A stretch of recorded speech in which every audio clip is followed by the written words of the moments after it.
Bloomington has good bars and restaurants. So it's gonna say singular. I was gonna say, which one do you guys count? Which one? The coin made a difference. Hey. Yeah.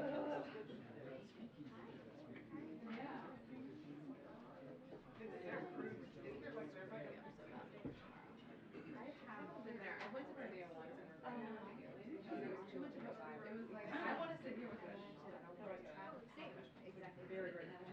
I just want to make yeah. I mean, there's the case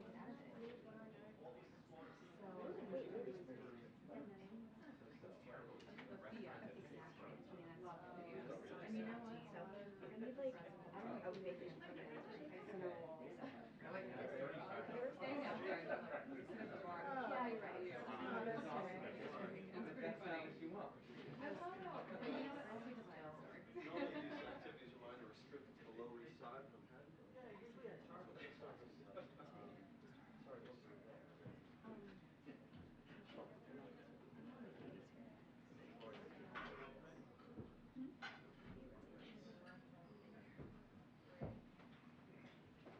Martha, rocking the shoes. Christmas present.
Hey everybody, good afternoon. Hi Weisha. The president is tracking the tragic school shooting at Perry Middle and High School in Iowa. Our hearts break for the families of the victims in yet another act of senseless gun violence. We are grateful for the brave first responders who are on the scene, and unfortunately there is no longer an active threat to the school. I should say fortunate, not unfortunately. Senior White House staff have been in touch with the governor's office, and federal officials are working with local law enforcement to support their investigation. We will know more as they complete their work. It's only the fourth day in the new year, and we are already faced with yet another horrific school shooting. And the question that we ask is, when will enough be enough? The questions that families ask and the victims of families ask is, when will it be enough? When will enough be enough? Our students and teachers deserve to know that their schools are safe spaces and to focus on learning, not duck and cover drills. While the president and this administration have taken historic action to reduce gun violence, more must be done to keep our schools and communities safe. Congress must act to enact universal background checks, ban assault weapons and high-capacity magazines, require safe storage of firearms, end the gun industry's immunity from liability, and pass a national red flag law. We cannot allow these tragedies to continue. We have to do something. With that, as you can see, the Admiral is back with us in the room to discuss some new information we have today on Russia's pursuit of ballistic missiles to enable its brutal war in Ukraine and answer some questions on that topic. All right, Admiral. Good afternoon, everybody.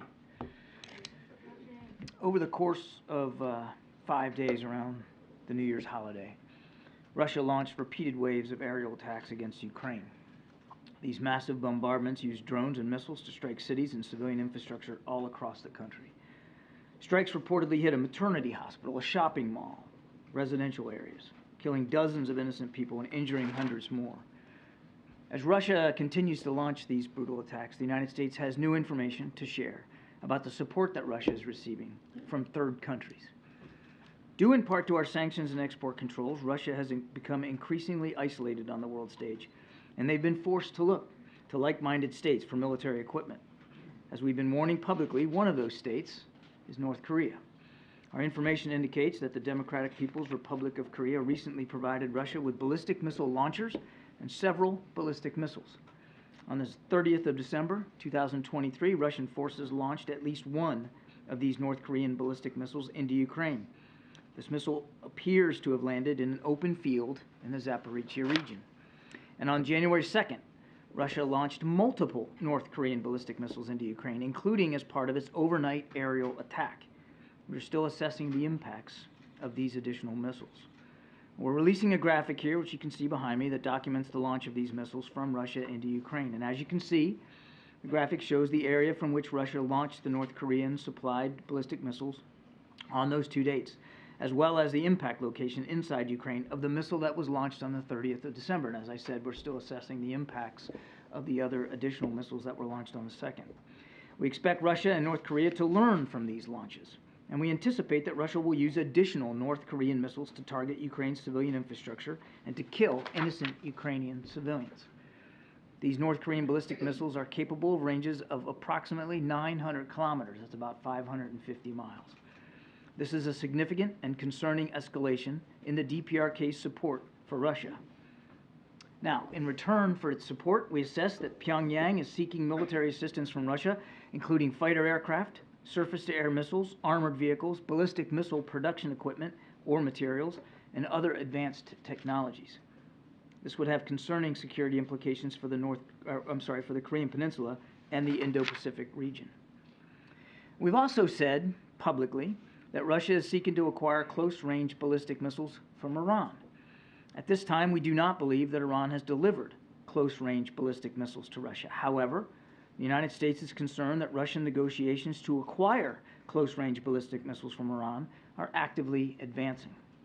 According to press reporting, in September of 2023, Iran's Revolutionary Guard Corps, the IRGC, hosted Russian Defense Minister Shoigu in Iran and showcased its Ababil close-range ballistic missile and other missile systems.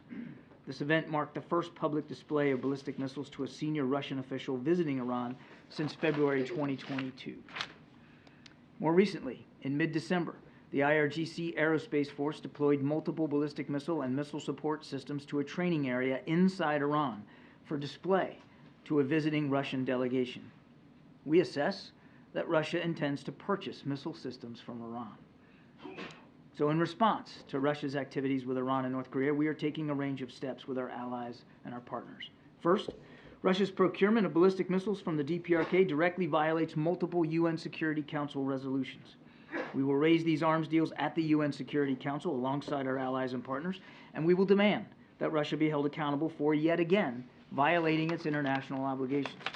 Second, we will impose additional sanctions against those working to facilitate arms transfers between Russia and the DPRK and between Russia and Iran.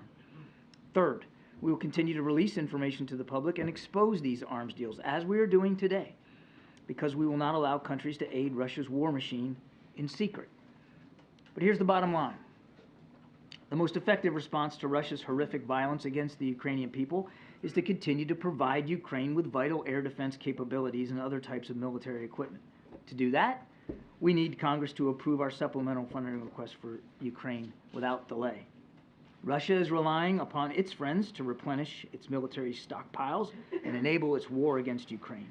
Iran and the DPRK are standing with Russia. Ukrainians deserve to know that the American people and this government will continue to stand with them. So it's critical that Congress meets this moment and responds by providing Ukraine with what they need to defend themselves. The time for Congress to act is now. Thank you. Thank you. John, can you talk a little bit about how you obtained the information? Where did it come from? And then also, Do you have any idea whether there are more that Russia has more from the DPRK coming as well, or have they sort of exhausted DPRK and now they're moving on to Iran? So on your first question, I have to be, I think you understand, I have to be very careful here. We have been able to downgrade this information to provide to you today. As you know, intelligence is a mosaic, and we get information from many different sources that are corroborated and knit together to create the fabric that you saw today.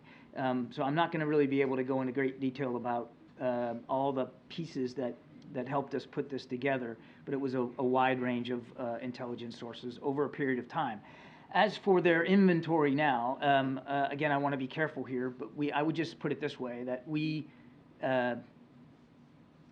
haven't seen anything that would tell us that Russia is not still reliant on munitions and missiles from North Korea.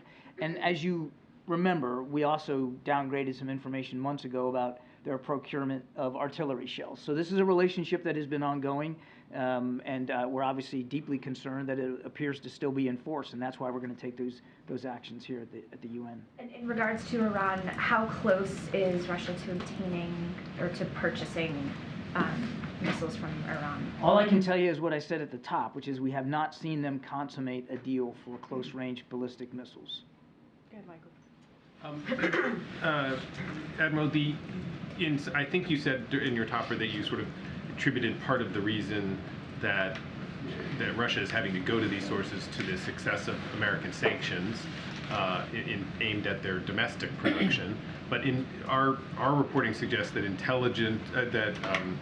there is intelligence that the domestic production of missiles inside of Russia has largely recovered, and in fact now the daily production of missiles inside Russia by Russia's own manufacturing system has now exceeds what it was pre-war. So how much does the US government believe they really need these North Korean and Iranian systems, or is it just that is the sort of more scary part, that they're getting some different systems than they have the capability to build? Or what difference does it make that they're getting them from North Korea if they have the production capabilities to do it themselves? Well, there's awful lot there, Mike. So first of all, it's not just U.S. sanctions and export controls. It's really an international effort to put pressure on his war-making ability, and we do believe it has been effective. I mean, he's out able to produce Iranian-designed drones on Russian soil because of this deal he's got with Iran. And as we've talked about, he's going to countries like North Korea for additional munitions, missiles, and artillery shells. I can't speak to the degree to which his defense industry has somehow managed to overcome the pressure. I would argue that we don't believe that it has fully circumvented and been able to thrive under the international economic pressure that he's under. We still believe that the export controls and the sanctions that we and our partners have put in place have had a detrimental effect on his ability, his defense industrial capacity. That does not mean that he hasn't tried to improve and increase that capacity. He has. We've talked about this many times. I mean, his war-making machine is still capable. And to the last part of your question, we're not seeing anything that would tell us that these particular capabilities add something he doesn't already have. He already had a pretty sophisticated missile capability before he decided to invade Ukraine, but it certainly is additive to his capability. And as he tries to, again, without getting into a debate about how much he has or hasn't improved his defense industrial base, as he certainly tries to recover from the pressure he's under, these are additive elements to his ability to continue to hit civilian infrastructure. It is, though, of a piece of a larger effort by Mr. Putin to weaponize the winter, to target specific civilian infrastructure and facilities to try to break the back of the Ukrainian people. John, I want to go back to something you said yesterday. You said Hamas still has a significant force posture inside Gaza. And I'm wondering how you square that with the civilian casualties. I mean, if an estimated 22,000 people have died, and you're saying that Hamas still has a significant presence in Gaza, aren't you essentially saying that this campaign is not effective? No, that's not what I'm saying at all. First of all, we're not We're not chipping in from the sidelines here and giving them a report card on all their operations.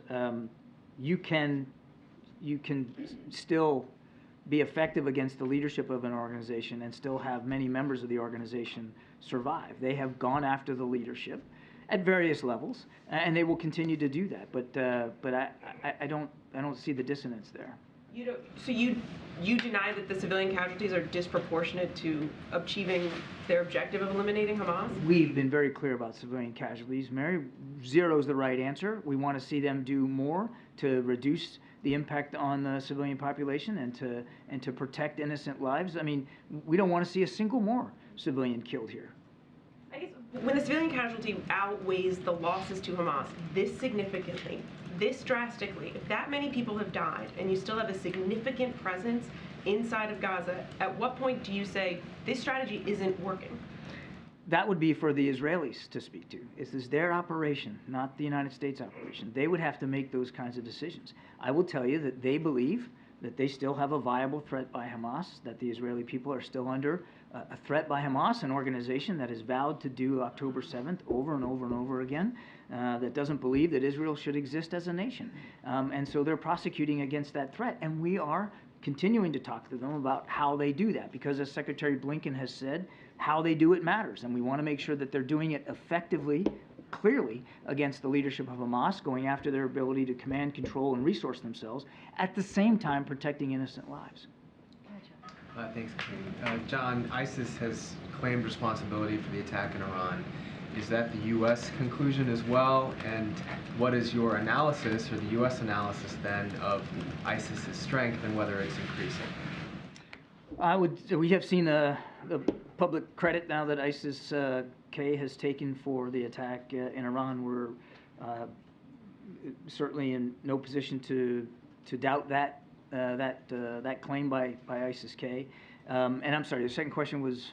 What your analysis is of Islamic State's strength, given the fact that they were able to carry out that attack. Difficult to make a quantitative or qualitative assessment of their strength based on this event, this one event. I would just say what we said before, which is ISIS-K does remain a viable terrorist threat. Certainly they are largely based out of Afghanistan. That's where they headquarter themselves, and they continue to pose a viable terrorist threat to the people of Afghanistan and obviously to the region. Is this, I guess, a sign that that threat is increasing? Is that level of threat going up? Jeff, I don't think we can make that call right now based on this one attack. It's it would be imprudent to say, well, based on this one thing, that means that they have exponentially improved their capabilities or their resourcing to a certain degree. I just don't think we're at that point. We've long said and maintained that they remain a viable terrorist threat. Thank you, Corinne. Thanks, John.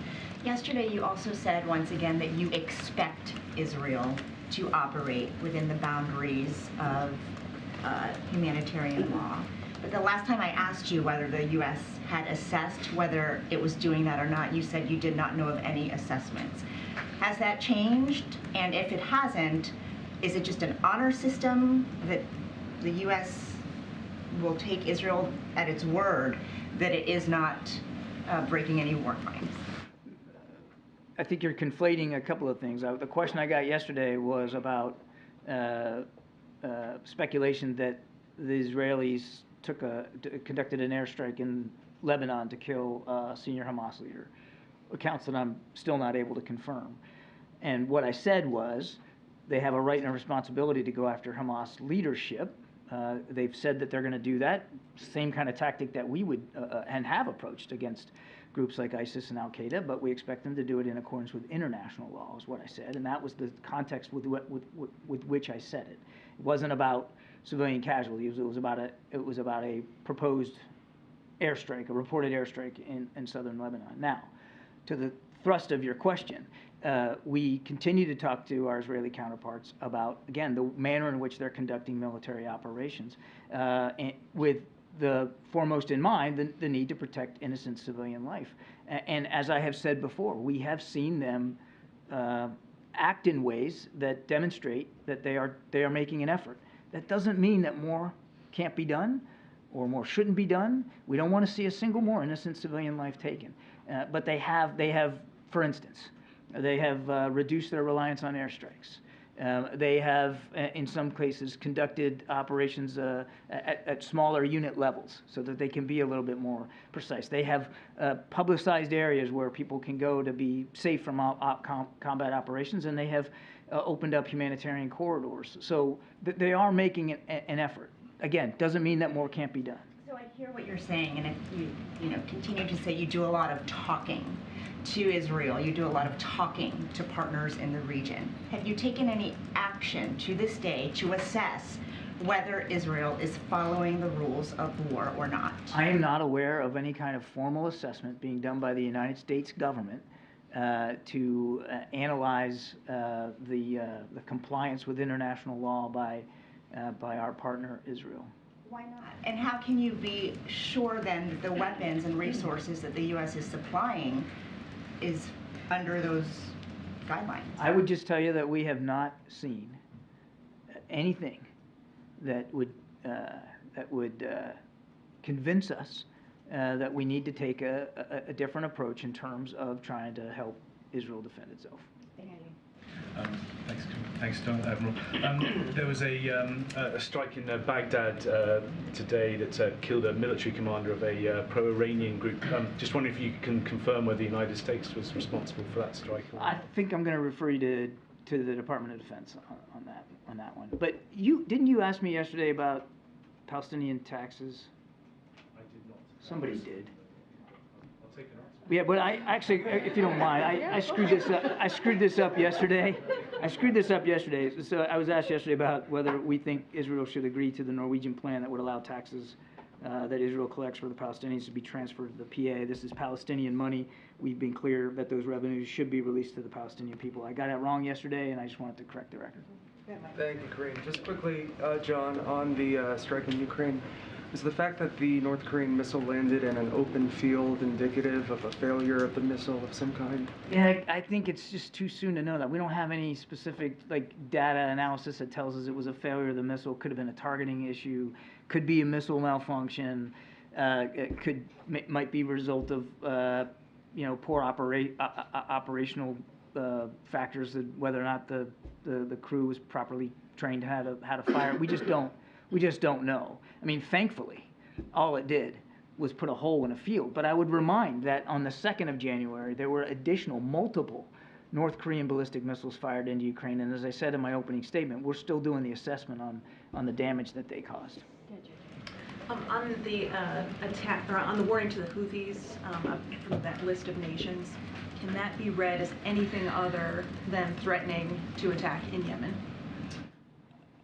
It's a pretty clear statement of how concerned we and our 12 other partners are, particularly, about what the Houthis are doing in the Red Sea. We don't telegraph our punches one way or another, but we take these attacks very, very seriously. The impact that they're having on international commerce and free shipping, and we're going to keep doing what we need to do to protect our interests. Is there anything you can tell us on what the menu is of the list of consequences that could be possible? I'm not going to get ahead of where we are right now. Again, I think that was a pretty clear statement about our interests and about how seriously we're taking this threat. And as the statement said, the Houthis will be held accountable for the consequences. Thank you, Corinne. John, Iran made 2 transactions withdrawing from the previously frozen funds in Oman. What were those transactions for? I don't have the details on that, Jackie. You're going to have to let me get back to you on that. Okay. I let the office know before that I was looking for this question, so I hope to get one today. Sorry. Okay, I'll come back to you with that. Sure, then. of course. More broadly, I guess, is the administration at all reconsidering its decisions to finance Iran indirectly by allowing these sanctions waivers to go forward, given the level of proxy attacks that we've seen? To finance, or you mean by... Well, it's from humanitarian aid, exactly, right? Yeah. But we had these 2 transactions I'm talking about, and I'm hoping we can get an answer on what they were for. But The Assistant Treasury Secretary for Terrorist Financing and Financial Crimes was testifying about this to a House subcommittee and said that any details, about those transactions would have to be provided in a classified setting. Why would we need to have that information be behind closed doors when that money is supposed to only be for humanitarian purposes? It should be, transparent, I would think. And I know the administration also sort of quietly reversed its decision to allow, withdrawals from the $6 billion that was freed up for the prisoner swap. But after that decision, the $10 billion, the waiver was extended for the $10 billion. This was the money that was payments for electricity in Iraq. So anyway, given the level of proxy attacks and the availability of these funds, is the U.S. reconsidering these sanctions waivers? With the caveat that I'm going to have to get back to you on whether or not there's actually been some sort of procurement request by the Iranians for the humanitarian assistance. I just don't know the answer to that. So with that as a caveat, I would tell you that, again, none of that money goes to the Iranian regime, and none of it goes to the mullahs. It is if it has been allocated against, it would go to approved vendors that would purchase food, water, medicine, agricultural products, and then ship that directly into Iran for the benefit of the Iranian people. And this really, what your question kind of goes. Given the behavior of the state right now, we talked briefing with this news about. Our issue is not with the Iranian people, and it's difficult to square anybody having a problem with the Iranian people getting food, water, medicine, and agricultural products so that they can subsist. It's not as if, and this is where I was getting to on the fungibility argument, which is kind of what your question is getting to. It's not as if the mullahs are sitting around thinking, well, how can we make the lives of the Iranian people better? Let's get them more food, water, medicine. They're not making that choice. What they're doing is investing in missile technology and helping Ukraine kill innocent helping Russia kill innocent Ukrainians. So it's not, the fungibility argument just doesn't stand up. It's not like it frees up money that they were going to use on food and water that now they're going to go buy missiles with. They've been focusing. That's exactly what it does.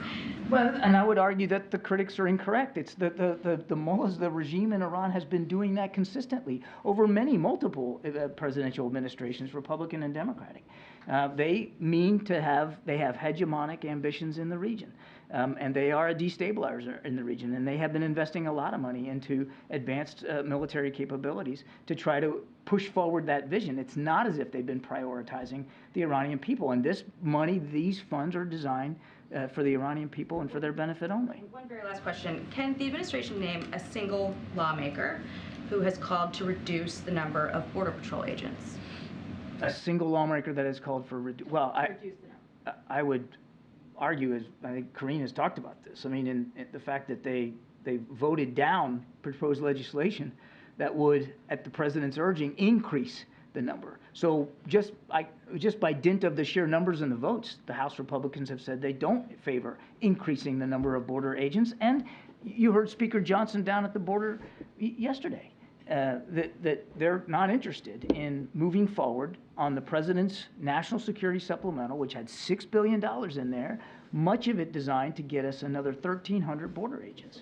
About the 2,000 Border Patrol agents being eliminated, I think that's a reference to the House DHS appropriations bill, which was obviously not taken up by the Senate. They had a CR, but that very bill, Republicans say that it actually would have increased the number of Border Patrol agents because it was going to eliminate funds for climate change and clean energy programs. The White House even issued a statement at that time saying that those cuts to those programs would be, unpalatable to the president. But this is sort of the first time I've been hearing this claim about eliminating 2,000 Border Patrol agents and painting a picture like we're short 2,000 at the border when, in fact, that didn't happen. When the proposed legislation has additional border agents in it and House Republicans voted down, I'm not sure how else you want to take that. All right. Go ahead. Give me 1 second. On Ukraine, what options has the White House or the administration reviewed to get aid to Ukraine if Congress can't deliver on the supplemental request? And as these talks are ongoing, what conversations is the U.S. having with its allies who are also supporting Ukraine? Is it creating any concern on their part if Congress can't deliver on the $60 billion? Without question, our allies and partners are watching what we do here. U.S. leadership matters a lot when it comes to being able to support Ukraine. Now, they'll have to make their own decisions. They're sovereign nations, too. As they have over the last 2 years, they will going forward. We obviously want to be able to continue to support Ukraine for ourselves. We certainly want to see our allies and partners be able to do that as well. But only they could speak to the degree to which they're going to be willing going forward based on what we do. But the whole world's watching what we do. You know who else is watching is Vladimir Putin and President Xi in Beijing. They're watching too, whether or not the United States really will prove to be a reliable partner. Now, as to your first question, as I said yesterday, we delivered or announced this distribution of the final security assistance package for which we had replenishment money left to provide on the 27th of December. There isn't any more money to do that. Now, I'm not going to get ahead of where we are and speak about hypotheticals or branches that we might try to pursue going forward, but we need this money. The answer to this problem, as I said in my opening statement, is Congress acting on the supplemental request so that we can continue to help Ukraine defend itself. Thank you so much. A quick question on the conflict in the Middle East. Does the administration believe that the blast in Tehran is linked to efforts to widen the Gaza war to the broader Middle East? And I asked the same question about the U.S. strike in Baghdad that we reported today.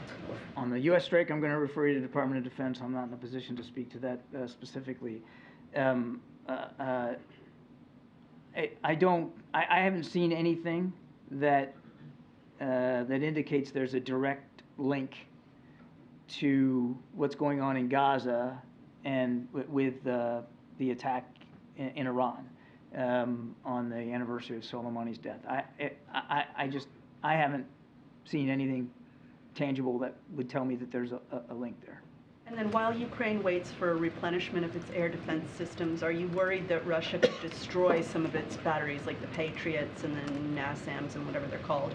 And how is that a priority to replenish them once you get the funding? We would absolutely prioritize air defense capabilities with additional funding that we expect to get for Ukraine, or we hope to get for Ukraine. Yes, air defense would be top of the list. Thank you. On Iraq, John, how do you balance going after militias who threaten the U.S. Presence within the coalitions in Iraq with a diplomatic standoff with the government that considered a partner, since they accuse the U.S. of violating sovereignty after going after the Nujaba movement today in this strike? Again, I can't speak to the specifics of this particular strike. I would just tell you that, first of all, we're grateful for the continued support that we get from the government of Iraq.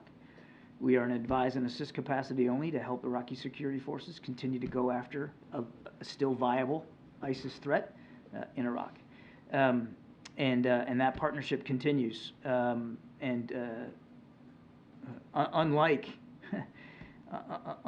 Iran and the IRGC, we actually respect Iraqi sovereignty, and we take that seriously. You know what else we take seriously? Defending the lives of our men and women in uniform who are in Iraq, at Iraq's invitation, to help them get better against this terrorist threat. We take that seriously too. We have a right and a responsibility to make sure that they are well defended. And as the President has said, we'll continue to do what we have to do to protect our people. More, you said that Israel conducts this war and you want to see zero civilian casualty. Many believe that without the U.S., Israel cannot conduct this war because you support them militarily, you shield them at the UN Security Council. So you have huge leverage over the Israelis how they should conduct this war, especially that we've seen cabinet ministers attending a war cabinet in Israel, which we haven't seen before with other allies. So would you say that you actually can help to push more to reduce the number of civilian casualties, to increase humanitarian aid to Gaza, considering that aid organizations are saying that by February, Gazans are facing famine in the 21st century? First, let me say we're very mindful of the humanitarian crisis that exists in Gaza, whether it's food, obviously medicine, water. And that is why, to your specific question, we have worked hard since the beginning of this conflict to talk to the Israelis about how they're conducting these operations, to lead the world literally in increasing humanitarian assistance inside Gaza now. Now, there's 2 gates open Rafah and Kerem Shalom, that's not by accident. That's because the our American diplomatic efforts had done so much to get those gates open, and the trucks continue to flow. Not as much as we want, but they are. We're leading the world in terms of trying to make sure that we can alleviate that humanitarian suffering in Gaza. And that takes a lot of tough conversations sometimes with our Israeli counterparts, but we're not shying away from that. Secretary Blinken is literally on his way back to Israel today as we speak to have these continued conversations with our Israeli counterparts.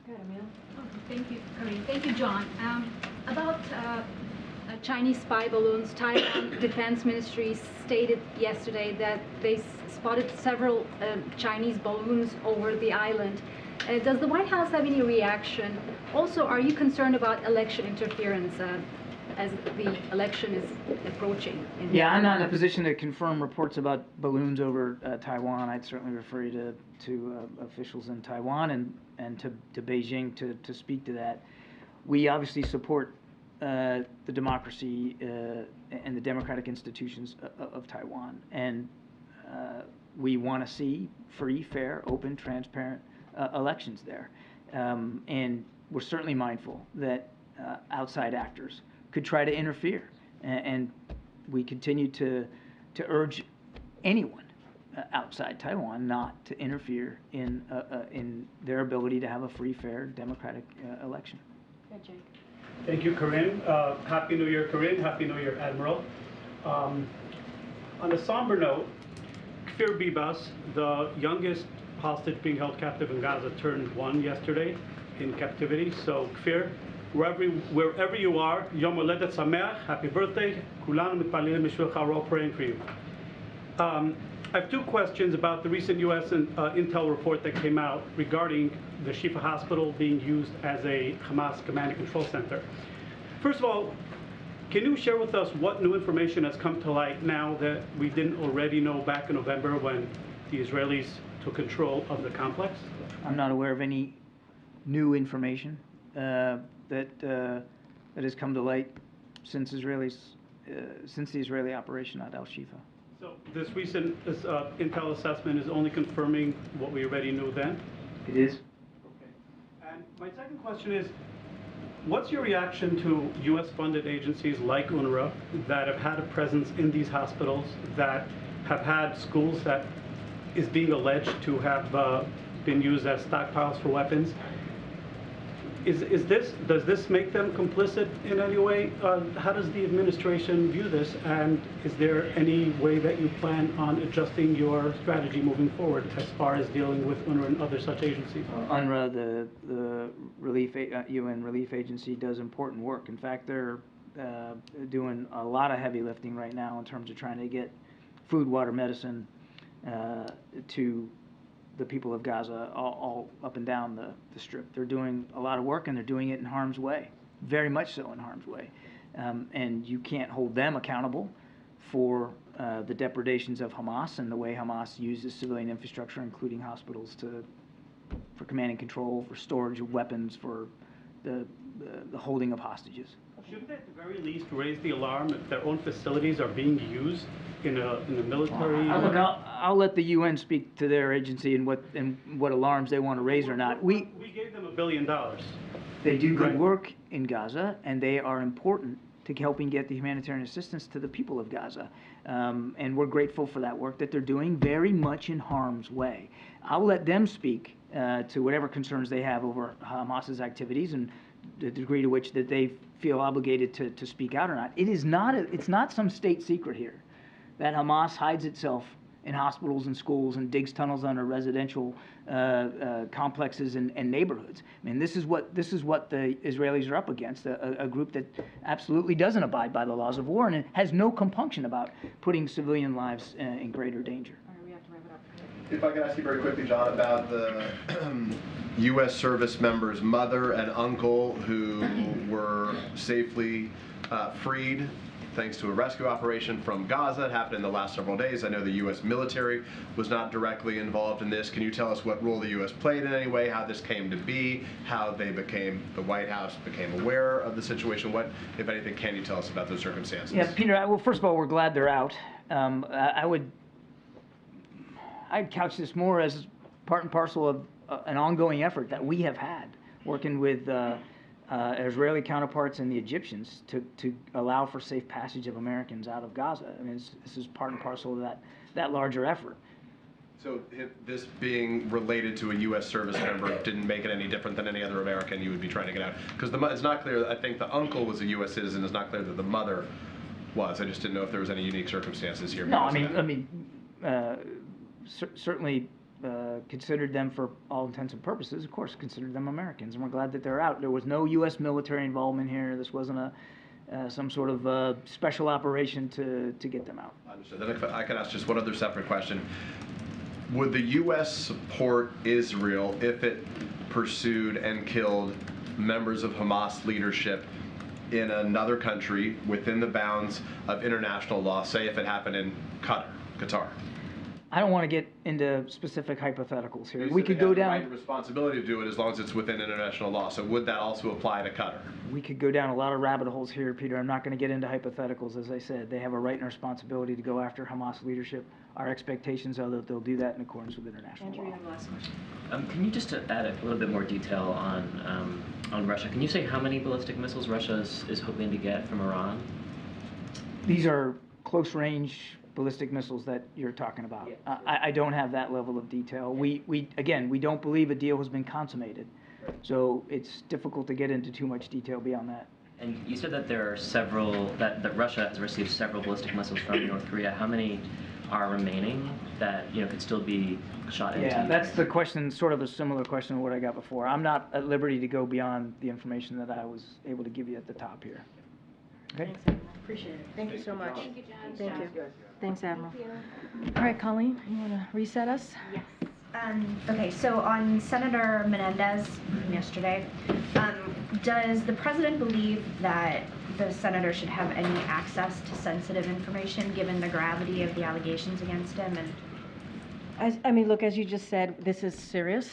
The situation is very serious, and we have said that many times before. We think it is important, right, that he did indeed step down from the chairmanship. I'm just not going to get beyond that. I want to be really careful here. But again, we see this as very serious, and we think that it's the right thing to do that he stepped down from his chair.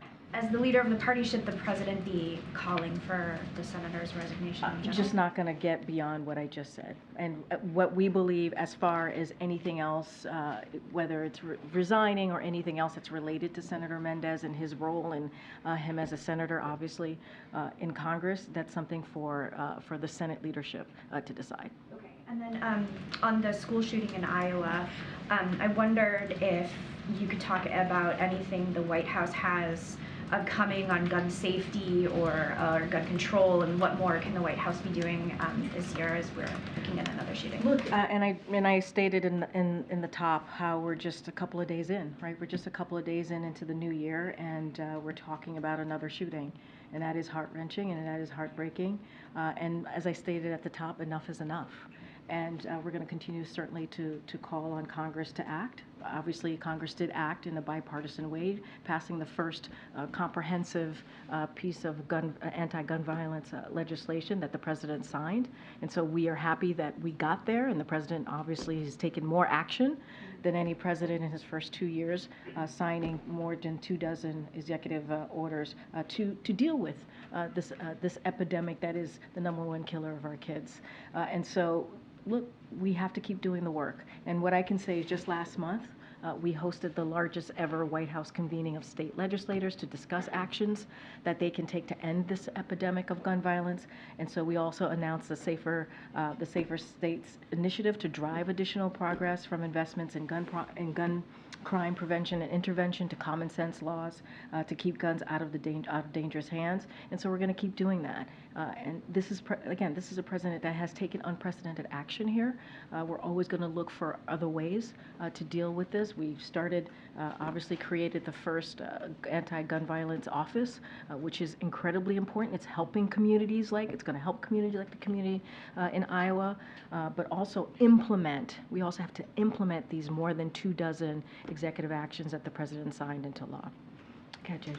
On the child tax credit, would President Biden be open to a tax deal that includes a child tax credit being expanded and renews the expired research tax credits? So obviously the president strongly believes that any bill that is out there in Congress that certainly cuts taxes for big corporations must cut taxes for working people and families with children, right? Especially to reduce child poverty. That's why the American Rescue Plan, the first piece of legislation that this president signed that only had Democrats votes on it, was so important because it had that child tax credit in it. And what we learned from that is it helped cut child poverty by nearly half. And so obviously this is something that the president supports.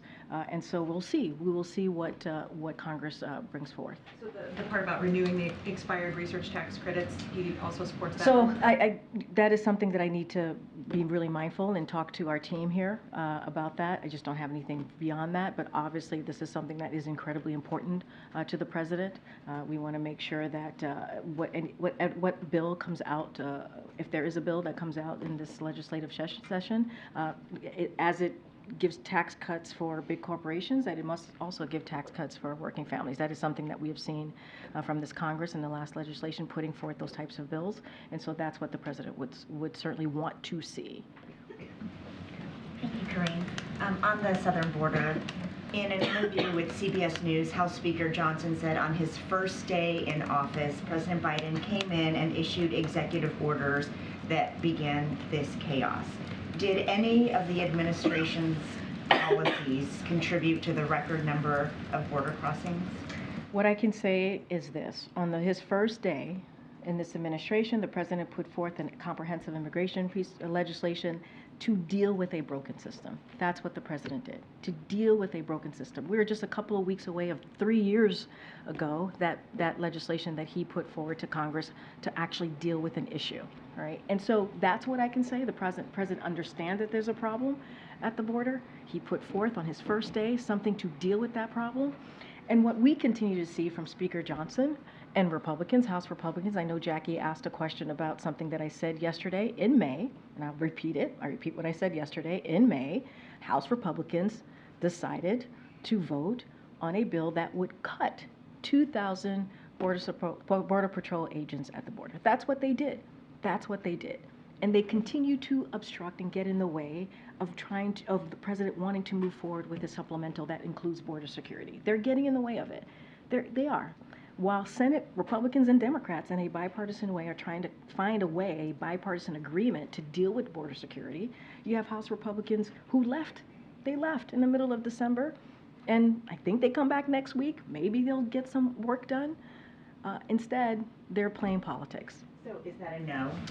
Look, what I can say is what the president has done. I'm not going to speak to data. I have not seen any data that would show this, so certainly I can't speak to that. What I can say is the actions and what the president has done and how seriously he has taken this on his first day, understanding that this system has been broken for decades. This immigration system has been broken for decades. Under a Republican president, under a Democratic president, it has been broken. And as negotiations continue, are there any red lines for the White House when it comes to negotiating what Republicans are demanding when it comes to policy? Look, I'm going to stay consistent here. I'm not going to negotiate from here, from the podium. I'm going to let folks who are negotiating, the senators, both on the Democratic side and obviously on the Republican side, who are negotiating this. Obviously, we have been involved. They've been talking through the holidays. We really appreciate their efforts here. We think we're headed in the right direction, and so it is best from this podium to not get involved and not inject myself into the conversation, and so we're going to let them do their job. Thank you. Okay.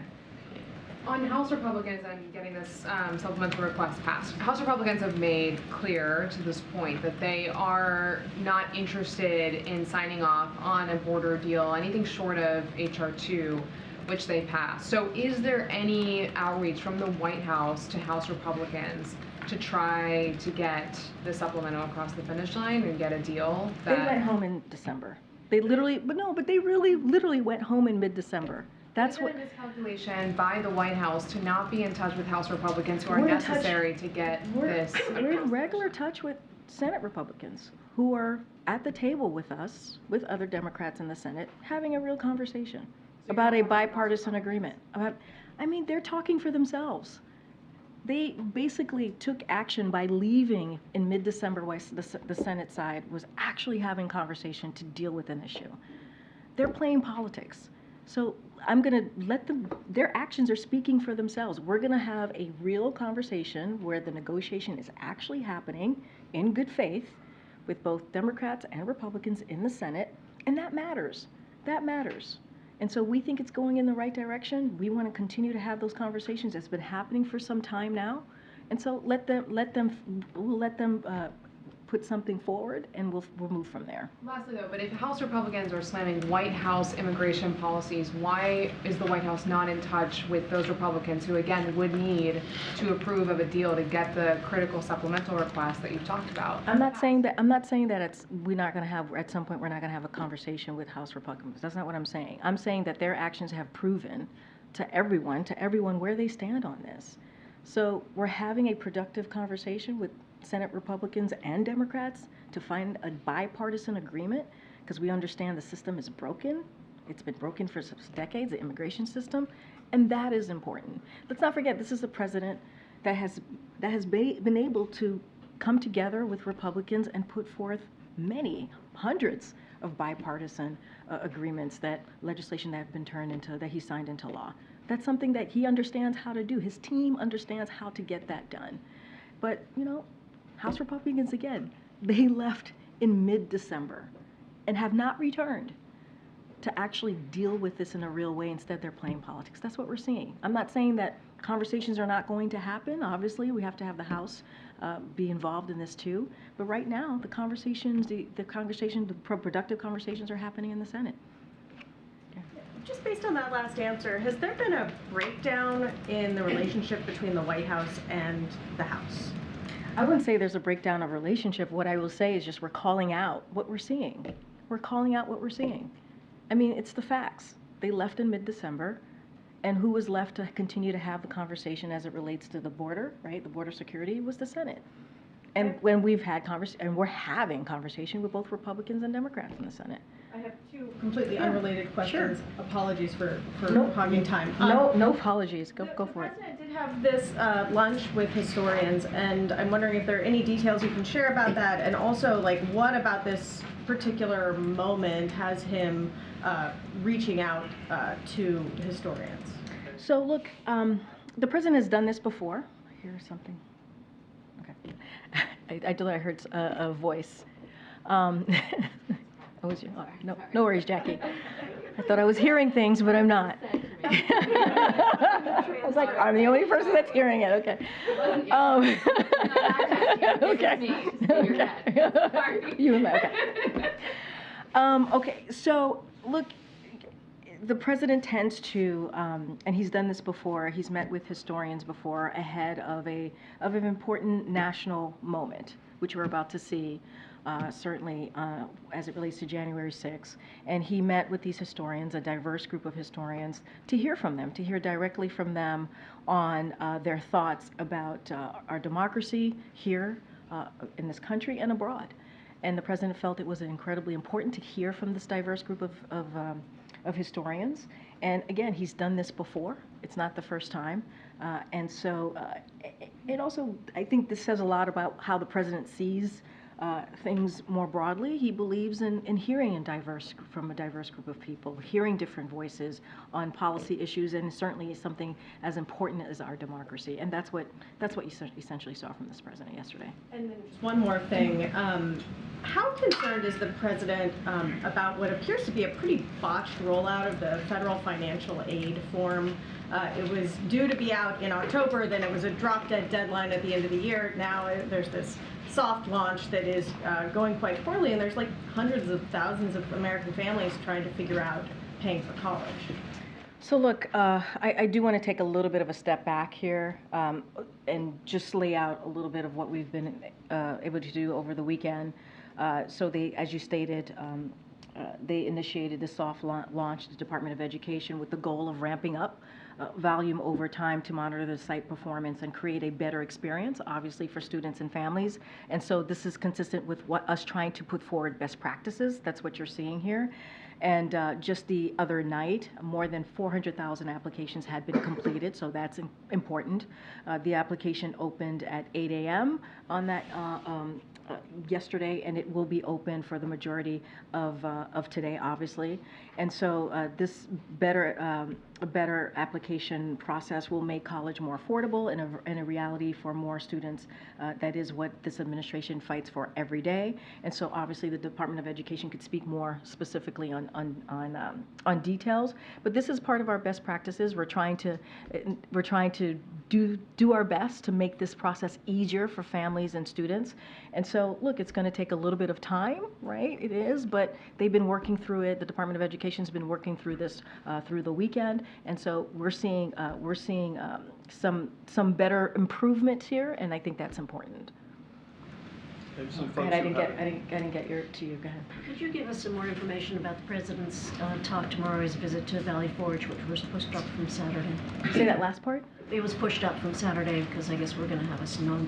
Yeah. So as you heard from the campaign, I just want to be careful because this is a campaign event, so don't want to get too far ahead of the president. Obviously, the campaign could share a lot more details about the trip tomorrow, and as you just stated, it was meant for him to be there on the actual day of January 6th because of the weather, potential weather conditions. He's going to be there tomorrow on Friday. So what I will say is that and the president has said this many times before, January 6th was an unprecedented, certainly attack on our core principles and our democracy and the rule of law in our Constitution. And so this is something that the president takes very seriously. And so, and let's not forget, January 6th cost the lives of police, injured many police officers, and inflicted bodily harm on many people. It was a sight that was horrific. We saw a Confederate flag flying in the halls of the Capitol, and that's what we were dealing with. It was disrespectful to our Constitution, an attack on our democracy, and the president, and let's not forget, these are values that we hold very close as a country, as a nation.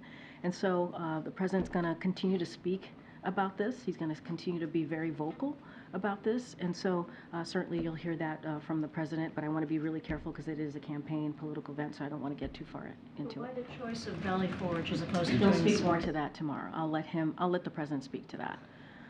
All right, go ahead, Garen. The NAACP and community leaders are decrying a ruling from a judge in Jackson, Mississippi, a predominantly black city, the capital of Mississippi, that would allow state leaders to appoint a judge and prosecutors as opposed to the residents being able to elect those that judge and prosecutors. They say this is racial discrimination and an issue of democracy. Does the White House have a position on this ruling? So as you know, it's an ongoing litigation, so I want to be careful we don't comment on ongoing litigations. But while the federal appeals court temporarily halted this decision from moving for now, it's important that every state respects the democratic process and the will of the people. That is something that the president believes. And the denial of self-governance is an affront to the democratic values on which our nation was founded. And so the people of Jackson, certainly like any other American across the country, they deserve to have their voices heard. That is important. That is something that the president believes, certainly, and also the vice president and the rest of the administration believes. So I'll leave it there because, as you know, the litigation is continuing. Tomorrow's job report numbers that will come out tomorrow. The White House has touted a lot of last year's record low black unemployment rate, but that only tells one part of the story in terms of the black economy. While black wealth has increased, so has the racial wealth gap. Home ownership for black Americans continues to be at just as low as it was in the 1960s, and the price of homes is still pretty high. Are there any indicators that the White House can point to that suggests that the economic conditions for black Americans will improve this year? Yeah, so I have a couple of indicators that I'm happy to go through with you. I'll say this at first, though. the president has talked about investing in America. He talks about his Bionomics plan and how it helps all Americans and make sure it doesn't leave anybody behind. And one of the things that, as part of that, one of the things that the president has done with his plan is make sure that we invest in Black communities. That is something that the president finds to be incredibly important so that we do not leave communities behind. And you saw the president go to Milwaukee, Wisconsin, where he visited a Black small businesses and talked about how small businesses, Black small businesses have been essentially growing under this administration, and that's important, and by millions. The numbers by millions more broadly on small businesses being created on this administration, so that's important. So a couple of things that we saw data because of the American Rescue Plan that the president signed, the first piece of legislation that he signed that only Democrats voted for in Congress. We've seen a couple of things. Over 2.5 million Black Americans have gained jobs, and the Black unemployment fell from 9.2% to 5.8%. Black wealth is up at a record 60% since 2019. That's something that you just stated in your question to me. The number of Black households owning a business has more than doubled since 2019, and Black business ownership is growing at the fastest pace in 30 years. And something else, too. There's 2/3 of new clean energy jobs are in communities of color, including nearly 60,000 in Black communities. And let's not forget the insulin cap, right, for our seniors that the president was able to get done under the Inflation Reduction Act. That's going to have a huge effect on Black communities as well. So these are the actions that the president has been able to take through legislation, right, very, very important legislative actions that we have seen communities like the Black community be able to see an investment in their communities and also not be left behind like they have been for decades. Go ahead, Dan. Yeah, thanks. I'm going to ask you about electric vehicles. So Ford today says that in 2023, last year, their EV sales accounted for 3.6% of their overall sales. GM says that it only sold half of what their target was for EV sales. Any consideration to moving some of those EV mandates back and let the technology and market preference catch up? So Ed, I'll say to you that we have seen 51% of an increase in EV sales. 51%, that's the numbers, and that's across the board. You know, that's the data that we have seen. I'm sure you've seen that number as well. And so I think that's pretty important. As we talk about climate change, clean energy, that's important that we're seeing such a boost in electric vehicles. But when you look at the actual numbers, like GM sold 2.6 million cars and trucks in 2023, 76,000 of those were EVs. Ford sold 2 million cars and trucks, 73,000 were EVs. So clearly about 96% of the consumer is saying that they don't want electric vehicles. So why not? We saw a 51% increase in electric vehicles. That's what we've seen, and that's important to note. Okay. Okay, go ahead. Thanks. Sorry. No worries. What's the White House's reaction to members of President Biden's own administration protesting, or the case of somebody at the Department of Education this week resigning in protest against the president's policies on Israel and Gaza?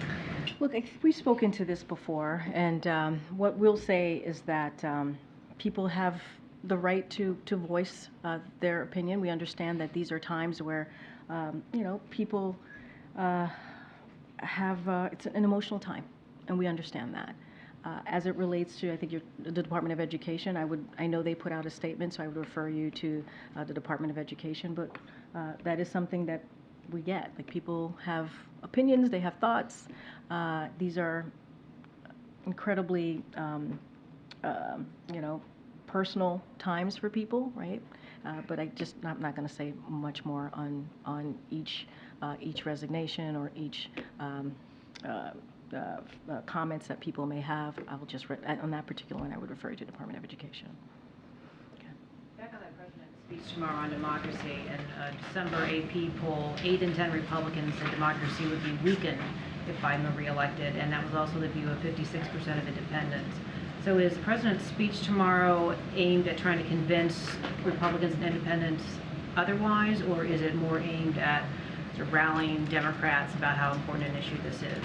So I appreciate the question. Tomorrow's a political campaign event speech, so I'm not going to get into the reasoning behind what the president is there for, right, specifically on a campaign basis. I'm not going to get into his remarks or his speech.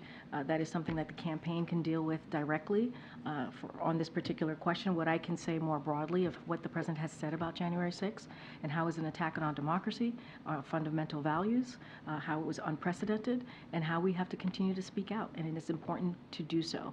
I can't speak to your specific question about outreach or the campaign, anything related to the 2024. Good, Karen. Thanks. Some hospitals in at least 8 states have brought back some form of masking now due to rising cases of respiratory viruses, including flu and COVID. Does the White House think more hospitals across the country should be considering that right now? The masking piece, that is, and we've always been very consistent on this. That is something that is localized or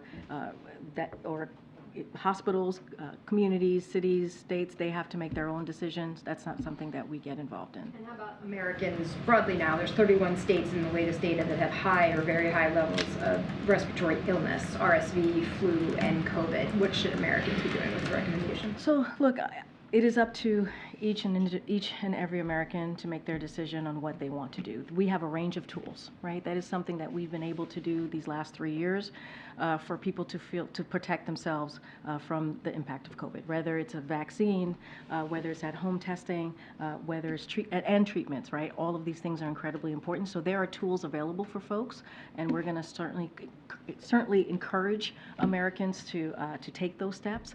We're not going to. It is up to them. It is up to them as it relates to masking what individual Americans want to do. That is not something that we're going to regulate. Back here. What do you say? Go ahead. Go ahead. No, it's unbelievable. Unbelievable. I love you so much, James. Go ahead. Go ahead. It is. On gun control, you mentioned the 2022 bill the President signed. Yeah. Do you think that that bill is having an impact on the number of mass shootings that we're seeing now? So look, I think that piece of legislation certainly was important. It is taking steps for states, for example, and states to take actions to deal with gun violence in their communities, but we need more. We're always going to say we need more. The President also took, as I mentioned earlier, 24 actions, right? Executive actions to deal with gun violence, the epidemic that we're seeing across the country. But honestly, the way that we're going to deal with this is to have legislation that deals with high-capacity magazines, assault weapons ban. That's how we're going to move forward, a national red flag ban, and that's how we're going to deal with this epidemic that we're seeing across the country. That's why we keep saying enough is enough. Congress needs to act. Yes, it was important that we took this step. 30 years. It took 30 years to sign that bipartisan, not to sign, but to get that bipartisan legislation done, and the President obviously signed it, but we need more. It is not enough. That's what we believe. It's just not enough. All right, everybody. I'll see some of you tomorrow. Thank you. Thank you.